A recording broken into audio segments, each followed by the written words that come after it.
আজকে আমরা মেমারি যোগ থেরাপি সেন্টারের পক্ষ থেকে নিয়ে এসেছি চক্রাসন আমরা কিভাবে করতে পারি। সেই চক্রাসনের সম্পূর্ণ নিয়ম,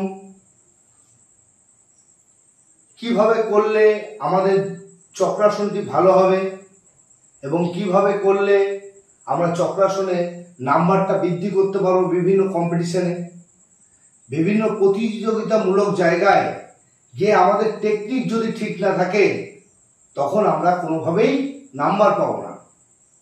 তাই আমার সকল যোগপ্রেমী বন্ধুদের আমাদের মেমারি যোগ থেরাপি সেন্টারের পক্ষ থেকে শুভেচ্ছা ও আমার ভালোবাসা জানাই এবং গুরুজনদের আমার প্রণাম জানিয়ে আমরা শুরু করতে চলেছি চক্রাসনের পদ্ধতি বা চক্রাসনের নিয়ম। আমরা কিভাবে করলে আমাদের ব্যায়ামটিকে আমরা সঠিকভাবে প্রদর্শন করতে পারবো, ঠিক তার জন্যই বা প্রতিযোগিতামূলক জায়গায় গিয়ে আমরা সাফল্য অর্জন করতে পারবো। তার জন্যই আমরা আজকে চক্রাসনের নিয়ম কিভাবে করতে হয় সমস্তটা একদম পুরো পুঙ্খানুপুঙ্খভাবে আপনাদের সামনে আমরা শুরু করতে চলেছি। চক্রাসন কিভাবে আমরা করব, চক্রাসনের কোন কোন দিকগুলো আমাদের খেয়াল রাখতে হবে, তাহলে আমরা সেইভাবে কম্পিটিশনে বা বিভিন্ন জায়গায় গিয়ে আমরা আমাদের ব্যায়ামটাকে প্রদর্শন করতে পারবো বা সঠিকভাবে সঠিক নাম্বারটা আমরা পাবো। তাই এবার সঠিকভাবে সঠিক নিয়মে বা টেকনিক ঠিক রেখে আমরা ব্যায়ামটা করবো কিভাবে, সেটাই আমরা শুরু করছি আমাদের মেমারি যোগ থেরাপি সেন্টারের পক্ষ থেকে।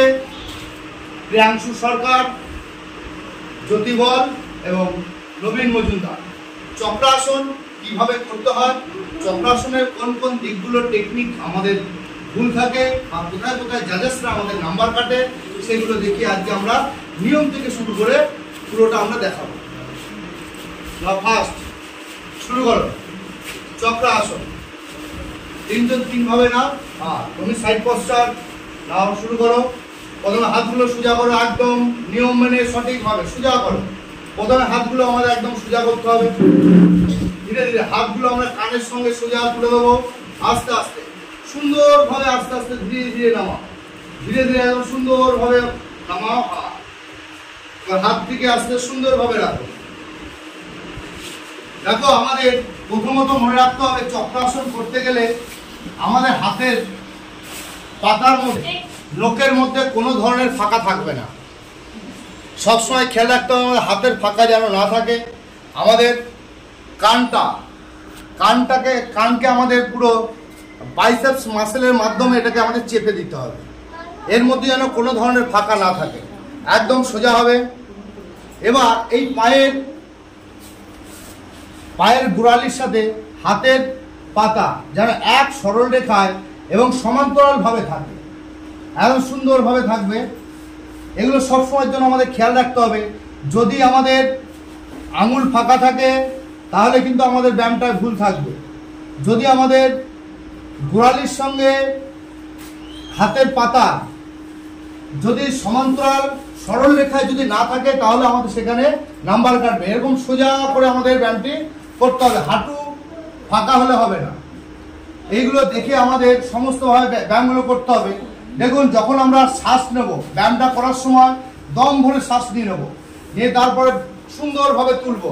পাটাকে তোলো সুন্দরভাবে, কোমরটা তোলো, সুন্দরভাবে তোলো। হাঁটু আমাদের মনে রাখতে হবে, হাঁটু থেকে গোড়ালি অবধি আমাদের যেন 90 ডিগ্রি অ্যাঙ্গেলে থাকে। যদি 90 অ্যাঙ্গেলে না থাকে তাহলে আমাদের নাম্বার কাটবে। হাতের ফাঁকা, পায়ের ফাঁকা যেন সমান থাকে। পায়ের পাতা আমাদের যেন ছড়িয়ে না পড়ে, পায়ের পাতা সোজা রাখতে হবে। এইভাবে সুন্দরভাবে আমাদের আসনটিকে সম্পন্ন করতে হবে। এবার মনে রাখতে হবে, আমরা যেভাবে ব্যায়ামটি ধরবো ঠিক সেইভাবে ধীরে ধীরে আস্তে আস্তে ছাড়বো। এবার ছেড়ে দাও, আস্তে আস্তে ওঠো, ধীরে ধীরে সুন্দরভাবে।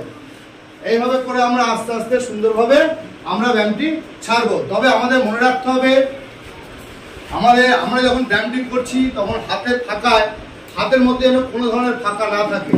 দ্বিতীয় নম্বর হচ্ছে আমাদের গোড়ালি এবং হাতের পাতার মধ্যে যেন সমান্তরালভাবে বা সোজাভাবে থাকে, সরলরেখায় একভাবে থাকতে হবে এবং হাঁটুটা সোজা থাকতে হবে। তবেই আমরা আমাদের ব্যায়ামটিকে আমরা সঠিকভাবে করতে পারবো। এইভাবে আমরা আমাদের ব্যায়ামটিকে সম্পূর্ণ করব। যদি কারো এই ব্যায়ামটি না হয় যদি কোনো ধরনের প্রবলেম হয় যে ব্যায়ামটি আমি করতে পারছি না, তাহলে আমাদের ইউটিউব চ্যানেলে বা আমাদেরকে জানাবেন, আমরা এটা সেইভাবে টেকনিক বলে দেবো যে কীভাবে আমরা ব্যায়ামটি করতে পারি।